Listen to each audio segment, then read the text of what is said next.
ramener le cœur du Fils au Père. Bonsoir, bonjour, cela dépend de l'heure à laquelle vous êtes en train de nous suivre.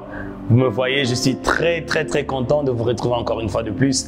La mission de Brebis a pris donc l'habitude avec vous de partager des courtes exhortations sur la parole de Dieu afin de nous entretenir mutuellement. Aujourd'hui, exceptionnellement, nous allons parler de la Pâque. Nous sommes dans une période festive. J'en profite d'ailleurs pour vous souhaiter une bonne fête de Pâques à vous tous, enfants de Dieu. Dès partout où vous êtes en train de suivre, papa, maman, les enfants, bonne fête de Pâques à vous, de la part de toute l'équipe de la mission de Brebis. Aujourd'hui, nous allons essayer de comprendre c'est quoi la Pâque, la quintessence de cette fête que nous célébrons en tant que chrétiens. Cette histoire, nous retrouvons donc déjà dans l'Ancien Testament, dans Exode, le chapitre 7 jusqu'au chapitre 12, on nous parle des fameuses 10 plaies. Alors Pharaon, il endurcissait son cœur, il ne voulait pas laisser aller Israël, aller servir Dieu. Dieu s'est décidé donc de frapper tous les Égyptiens des 10 plaies.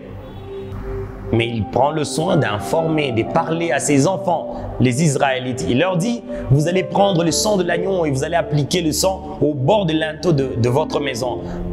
De telle sorte que lorsque l'ange de la mort passera, qu'il passe outre votre maison.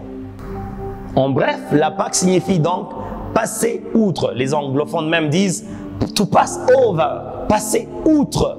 C'est ça donc la Pâque. En d'autres mots, je peux dire, la Pâque c'est donc la délivrance d'Israël de la main de Pharaon. Voici Jean est donc en train de crier dans le désert. Il dit, voici l'agneau de Dieu qui ôte les péchés du monde. J'aime bien le dire souvent. Christ n'a pas simplement le pouvoir de pardonner les péchés des hommes, mais il a aussi le pouvoir d'ôter le péché de la vie de l'homme. Qu'est-ce que c'est merveilleux! Je m'imagine lorsque le diable regardait Christ aller tout droit vers la mort. Je crois qu'il était tellement content, il s'est réjoui, il disait ouais, c'est bon, ça n'est fini avec cet homme de Galilée.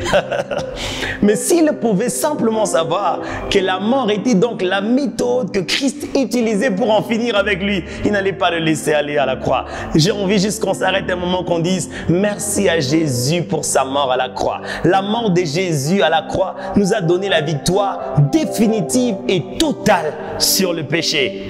C'est pour cela que j'aime bien ce refrain qui dit « Rien n'est plus beau que ton nom, rien n'est plus saint que le sang du pardon. » Oh, merci à Jésus-Christ, car il est mort, il est ressuscité, il nous a affranchis du péché. Je suis libre en Christ, je suis un enfant de Dieu. Waouh, c'est merveilleux ce que Christ a fait pour nous. Lorsque vous perdez un parent ou vous perdez un être cher, vous pleurez, vous êtes triste. Nous sommes la seule vie pour ne pas parler de religion, car je suis de ceux-là qui croient que la chrétienté n'est pas une religion, mais c'est une vie. Nous sommes de cette vie-là qui célèbre la mort de son sauveur. Christ est mort et nous célébrons sa mort. Nous sommes contents du fait qu'il soit mort, parce qu'il est mort, il est ressuscité. En mourant, il nous a légué un héritage. En ressuscitant, il est venu s'assurer de l'héritage qu'il nous a laissé. Qu'est-ce que c'est merveilleux. Je dis merci à Jésus encore une fois de plus pour sa mort à la croix. Bien aimé, ça n'est donc fini avec cette émission, la mission de Brebis. C'était court, mais c'était important. Nous rappeler que nous devons célébrer la Pâque en tant que chrétiens. C'est pas mal de fêter ton anniversaire, c'est pas mal de fêter quand tu finis tes études, c'est pas mal de célébrer ton mariage, c'est pas mal. Mais il est mieux de célébrer ce qui nous donne la voie de l'éternité. Que Dieu vous bénisse de partout où vous nous avez suivis. N'oubliez pas qu'on vous l'a toujours demandé. Allez vite vous abonner, parlez-en à votre voisin. Yann Kalinga sur YouTube, Yann Kalinga Ministries sur Facebook. Et voilà, nous allons partager de bons moments avec vous. Si vous avez aimé cette émission, n'hésitez pas de nous laisser un commentaire sur notre page, sur notre chaîne YouTube. Que Dieu vous bénisse et bonne fête à nous tous.